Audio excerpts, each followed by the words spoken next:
सुनाइ सिप कक्षा 5 पाठ 3।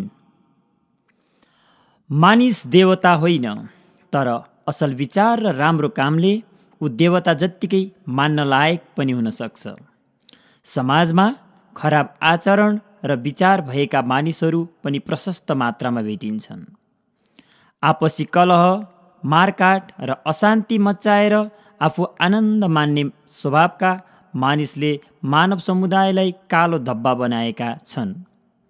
समाजमा गलत र सही कुरा छुट्याएर एकता कायम गर्न सकियो भने खराब विचारका मानिसहरू स्वतः कमजोर हुन पुग्छन्। मानिस सरसङ्गतले सुध्रने प्राणी हो। हामीले डाँकु रत्नाकर महर्षि वाल्मीकि बनेको कथा पनि सुनेका छौँ। त्यसका लागि सामाजिक वातावरण ठिक हुनुपर्छ। सामाजिक वातावरण ठिक हुनु समाजका सदस्यका बीच आपसी प्रेम, आदरको भावना, कर्तव्यको ख्याल र मर्यादित बानी बेहोरा हुनु अत्यावश्यक मानिन्छ।